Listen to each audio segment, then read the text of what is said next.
so that when you go to do something, all of you is saying yes, not just the words, your body, your voice, everything. And when all three are aligned, then you have this thing called power, congruency, consistency, the capacity to get yourself to do what's necessary like that immediately. That's part of our target. And that comes from congruent communication. Good example, by the way, of congruent communication is the mafia.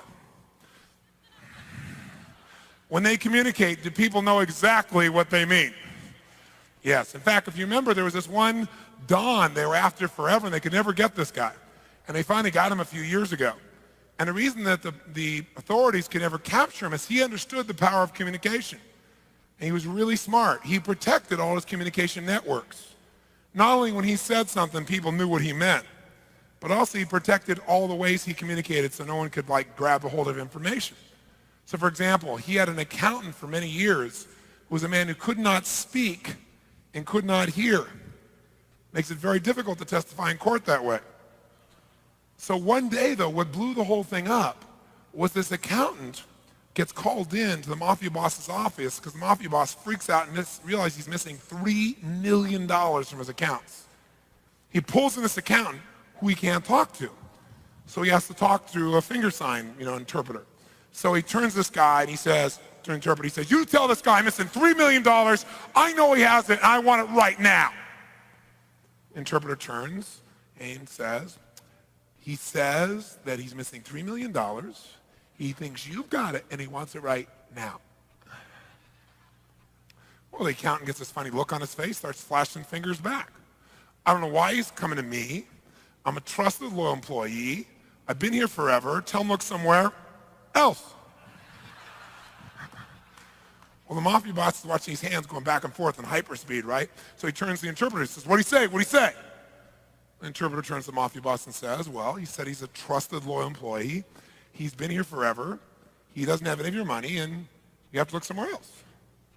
Well, the mafia boss didn't have much patience, so he pulled out a very big gun, put it direct at the head of the accountant, started screaming, you tell that accountant I want my money right now. I'm blowing his brains out. The interpreter turns, starts flashing signs. He says he's very upset. He knows you have the money. He wants it right now. He's going to blow your brains out. Right? All of a sudden, this accountant starts flashing signs very, very rapidly. He goes, stop him, stop him, stop him. I'll tell you where the money is. It's in my cabin by the lake under my bed. Well, the mafia boss is watching his hands going back and forth at incredible speed. He turns to the interpreter and says, what'd he say? What'd he say? And the interpreter turns to the mafia boss and says, he says he doesn't think you have enough guts to pull that trigger.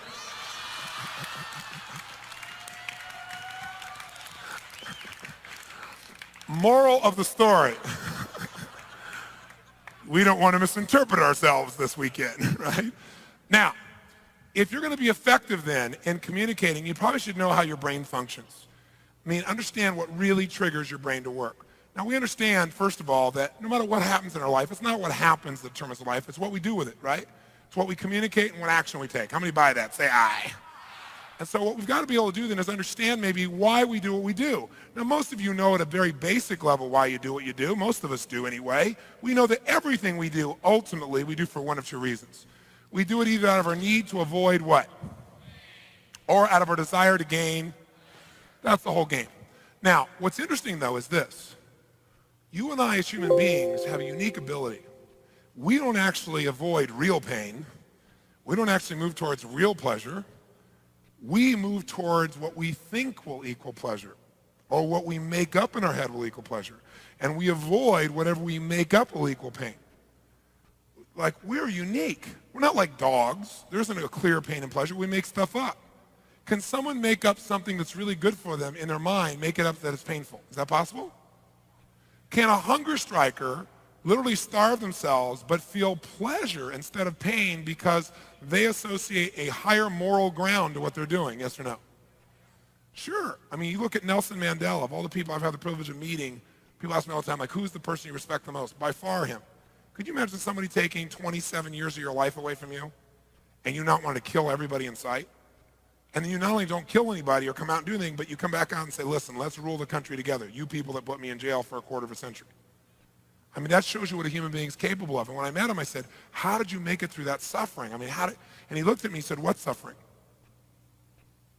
I said, well, like 27 years, what did you do? He said, that wasn't suffering, Tony. He said, that was preparation. He said, while I was there, I was preparing for one of two things. Either I